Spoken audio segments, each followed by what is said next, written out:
Live in the studio tonight, there's comedian George Smilovici. Okay, now, wait, she's a piece. That was very funny, but not as funny as our comedian joining us tonight. One of Australia's best credentialed and certainly one of the toughest in Australia. Would you please, mate, welcome George, I'm so tough, Smilovici. All right.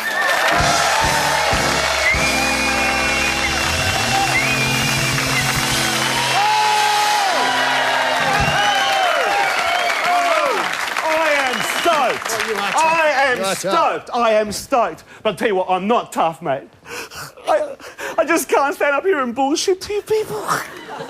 No, really. Every time I start feeling good, I end up feeling bad before I was feeling good. Because I was feeling good, it's a weird Jewish guilt trip I'm going through. I've got to feel bad before I feel good. If I don't feel bad first, I can't feel good later. The Catholics will understand. I'll give you an example of my guilt, right? Like whenever I'm making love, I start thinking about all the ugly people who can't. Anyway, I think it's really cool when ugly people make love to each other because it keeps them out of circulation. Look, I know it's cruel, but you know what they say? It's not what's on the outside, it's what's on the inside that counts. Well, if that's true, why don't ugly people stay inside? The world is screwed up. Everybody's lying. Shut up!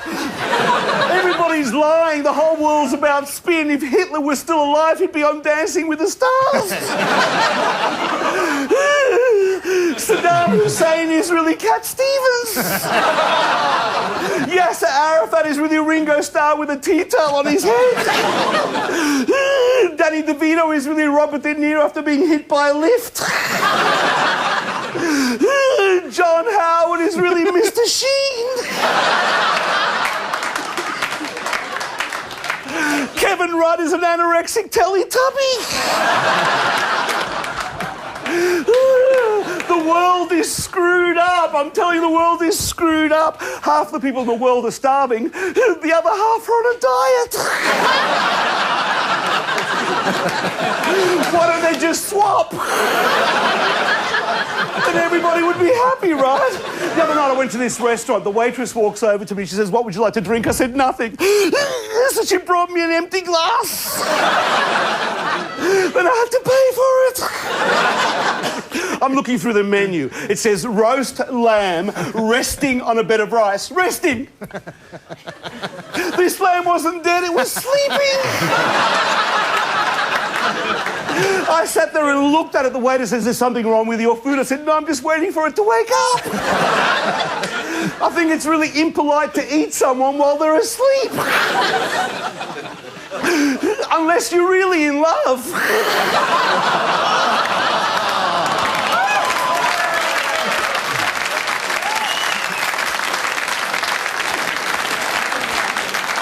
You people are sick. I keep on looking through the menu, crumbed lamb's brains. No wonder the sheep are walking around going, "Bah." Antipasta. I don't want to take sides. Chicken breast stuffed with hazelnuts. Why can't they use silicone like everybody else? Cured ham. What was wrong with it in the first place? I don't want to eat that. Maybe it's just in remission. Kidneys on a menu. Does that mean there's some cow on a dialysis machine? Virgin olive oil. What's the alternative? Oil that's been around? Yes, slut olive oil. Look, I'm trying to relax. I know you want to cuddle me. And then when the waitress walks over to me, she says, I said, "Look, what's for dessert?" She says, "Strawberry surprise." I said, "Well, thanks a lot for ruining the surprise." I finished my food. The waitress walks over to me with a little plate, with a little piece of paper, and it's saying, "Thank you." I wrote, "You're welcome," and I'm pissed off. The other night I went to this bar and I met this guy. He told me I only had 6 hours to live and would I stay and drink with him all night. I said, "It's okay for you, mate. You don't have to get up in the morning."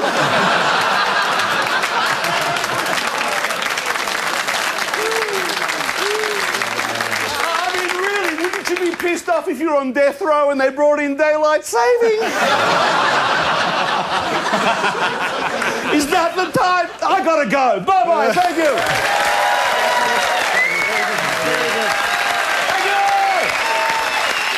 Yes, he's not so tough, but he's very funny.